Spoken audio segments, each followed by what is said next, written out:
ខឹងនឹងបងណាថ្លៃស្នេហ៍មាននិស័យតែមិនអា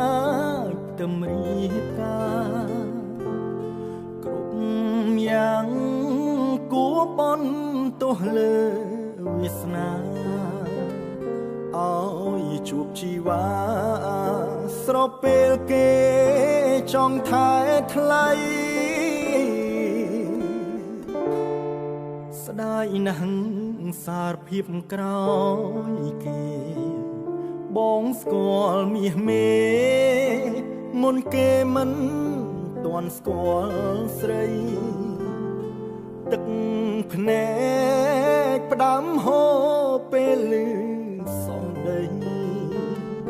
នៅក្នុងហាងរតីអូនក៏ភក្តីរៀបរាសុំទោសបេះដូ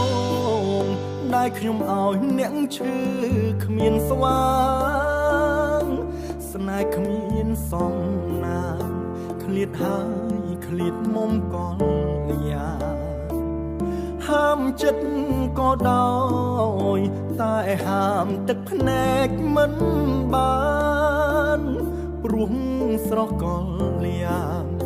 ឃ្លាតប្រាណឆ្ងាយបងរាប់ឆ្នាំតែក្នុងរឿងនេះបេះដូងឈវីក៏ក្រំប្រេះស្រាំទោះអូនមិនអោយបងចាំតែបងស្ម័គ្រទ្រាំចាំអូនលោកស្អីប្រាកុំភ្លេចបងណាត្រានត្រើទ្រូងបងជាខ្នើយរងចាំអូនកាយដូចមុនខ្លួនប្រានបានគេក៏មិនសំខាន់សូមចិត្តដូចមុនតូចតន់បងចាំអូនវិល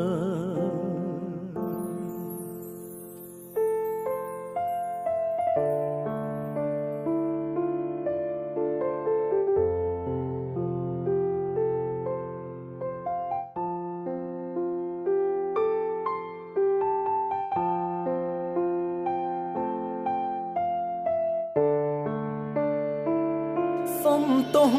បេះដូងដែលខ្ញុំឲ្យអ្នកឈឺគ្មានស្វាងស្នេហ៍គ្មានសំណាងឃ្លាតហើយឃ្លាតមុំកលយាហាមចិត្ត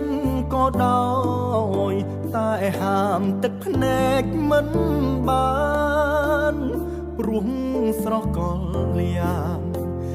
ប្រាណឆ្ងាយបងរាប់ឆ្នាំ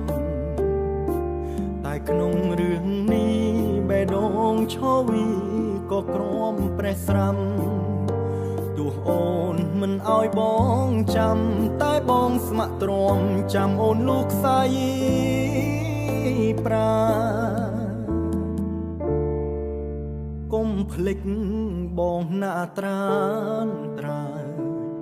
ទ្រូងបងជាខ្នើយរងចាំអូនកាយដូចមុនខ្លួនប្រានបានគេក៏មិនសំខាន់សូមចិត្តដូចមុនតូចតន់បងចាំអូន